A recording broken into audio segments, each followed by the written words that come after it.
Today's Spotlight is brought to you in part by presenting sponsor, Busey Bank. Busey, your dream, our promise. You're watching Spotlight, and today I'm joined by Emily Kehoe and Daniel Devine from Midwest Shelter for Homeless Veterans. So welcome. Thank you. It's good to have you both here, and this is an important topic for us to be talking about. So Dan, I'm going to start with you. When did Midwest Shelter for Homeless Veterans begin? It began approximately 11 years ago by Bob Adams, the founder. Okay. And who I might add has been nominated for the Medal of Honor. Oh, that's wonderful. And he became a social worker some years before that, and he saw a need for Midwest Shelter to help veterans get back on their feet. Okay. Now that leads into you, Emily. Tell us a little bit, about why there are so many homeless veterans in the area. Right. So according to the VA, there are about 37 million homeless veterans in the country alone. A lot of the times our clients simply just don't have the support system when they get back from the war. So they can't obtain good paying jobs. They don't have necessarily family or friends to help them through that process. So, unfortunately, they end up on the streets. Their problems are compounded with things like mental illness and drug use. So, we find a lot of our clients are struggling with copious amount of things like that. Now that's a lot of challenges. So what do you find, what are the most important things that they really do need? So I feel a lot of our clients, we work to provide individualized care for them. So our case managers will, start our intake process by really just finding out more about them, seeing what they need, and recommending their programs, whether it be our employment program, Freedom Commissary, or our supportive services for veterans in their family program. Okay. So, Dan, talk a little bit more. Emily mentioned about programs and the programs that you offer. Give our viewers a little bit more of an understanding of the kinds of work and the kinds of programs that you provide.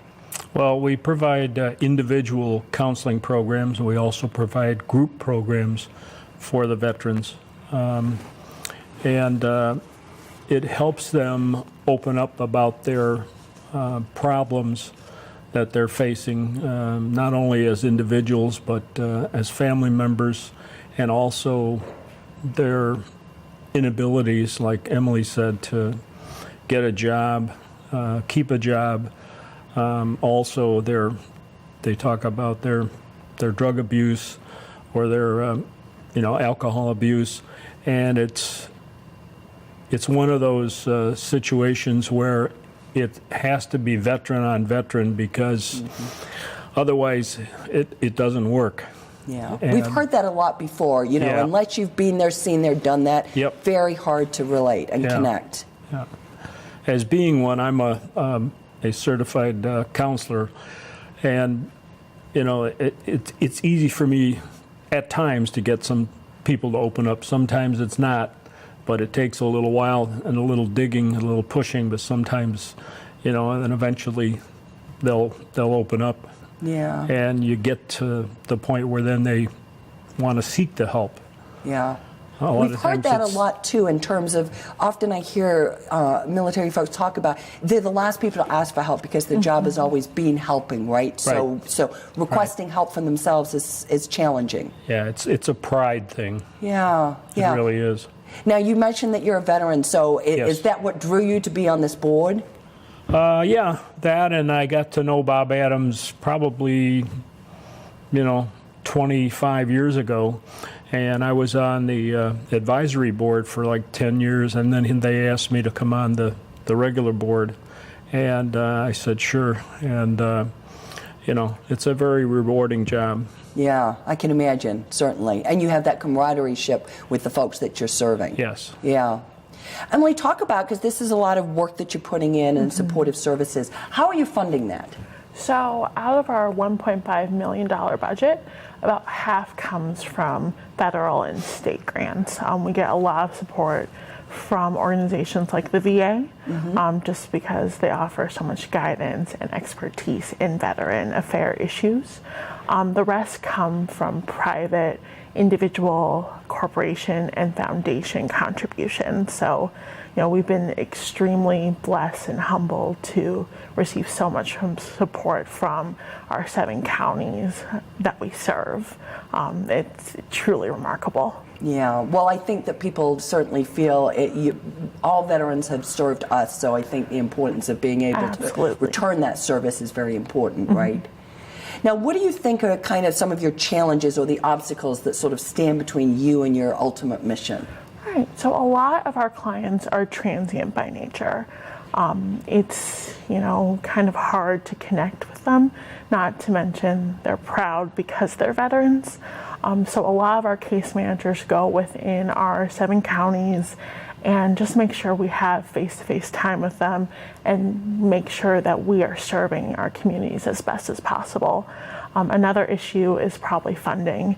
Like many smaller organizations, we thrive off of, donations from the community that aren't always there. So we always just work to make sure that we're developing the relationships needed to provide the services we do for our heroes. Okay. And so when you talk about that sort of being transient in the sense that people are moving around, so trying to make sure that you're providing stable, consistent services to those individuals? Exactly. Okay. Okay. Now, where do you guys see yourselves in 5 years?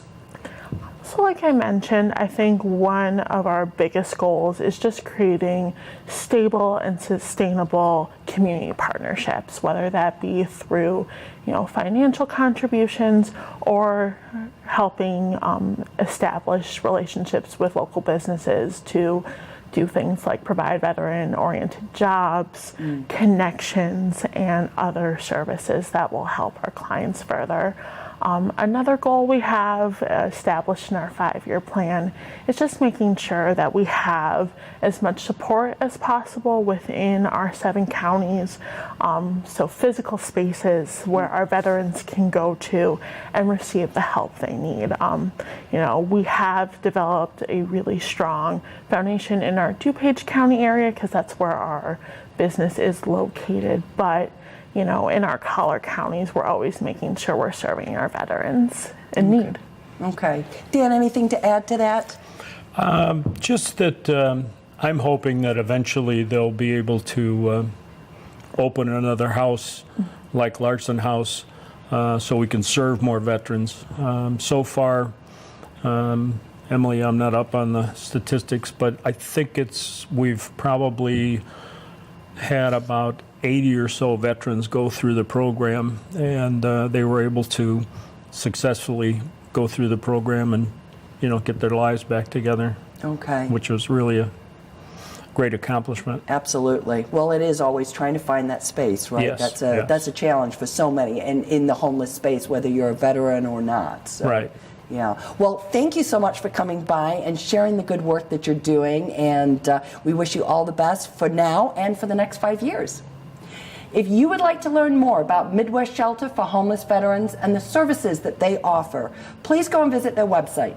We're going to take a quick break, but stay tuned. We're coming right back with more Spotlight.